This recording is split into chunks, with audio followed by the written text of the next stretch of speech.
The Eden Park Showdown is around the corner, more like the battle of who plays worse rugby in the second half. Second half for the All Blacks and the Springboks is a massive problem. Both teams struggling to score points in the second half and both teams struggling to defend in the second half. All Blacks showing a bit more grit than the Springboks in the second half if we're looking at the past two games that both of these teams have played in the Rugby Championship. But both will have to be 10 times better, especially in that second half when it comes to the Eden Park Showdown. And whoever wins the first half of the game is most likely going to go on to win the game. We're looking at the Rugby Championship form of both of these teams. Both teams have won a game. Both teams have lost a game.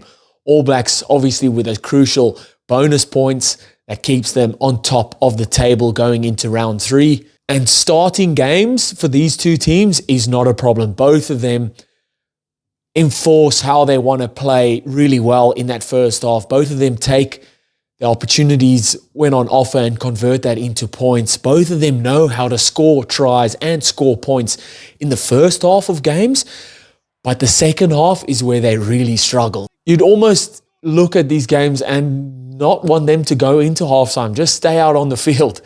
You're looking at the Springboks in the first test versus the Wallabies. They scored 22 points in the first half of that first test. In the second half, scored 0 points and conceded 33 points, right? You're looking in the second test between Springboks and Wallabies. Springboks scored 20 points in the first half and 10 points in the second half. They conceded 12 points in the second half.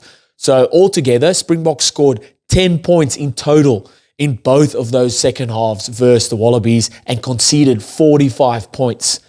You look at the All Blacks versus Los Pumas. In the first half of the first test, they scored 31 points.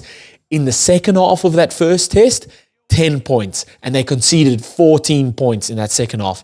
In the second test, All Blacks scored 13 points in the first half. And in the second half, only 10 points in that second half and conceded 16 points. So All Blacks altogether scored 20 points in total in the two second halves of those games and conceded 30 points. Both the Springboks and the All Blacks lost both of their second halves versus Wallabies and Los Pumas respectively. Both of them, well, the Springboks won both of the first halves. The All Blacks won the first test in the first half and they drew that second test first half. Why I say the All Blacks show a little bit more grit than the Springboks in the second half was when I look at that first test versus Los Pumas, the All Blacks versus Los Pumas. Yes, All Blacks went out to 31 points in that first half. You come into the second half, Los Pumas come out and scored a couple tries, momentum swung in their way, and All Blacks showed that they can ride those waves, can absorb that pressure, and then turned it around and scored those 2 tries at the back end of the game. And while I'm saying that, yes, kind of similar to the second test of the Springboks versus Wallabies, where Wallabies came out in that second half, scored a couple points, scored a try early on, scored a penalty later, and then the Springboks kind of absorbed that pressure, rode the wave, and then scored at the back end of that. So very, very similar starting of the games from Springboks and All Blacks. But then the second half is also very similar where they really drop off. Is it a game plan or strategy issue? Is it a bench issue? Is it that the bench is not bringing enough impact onto the field and not enough energy? Or is it that opponents are a lot better? I think, yes, a lot better. But is it that opponents also in the first half just kind of eyeing up what Springboks and All Blacks are doing and how they're playing the game, and then in the second half coming out and attacking that? So strategically picking apart the Springboks and All Blacks. I'll be the first to say that past games don't necessarily reflect on future games or future results. The Springboks have won the past 4 games versus the All Blacks. Again, I don't think that means much.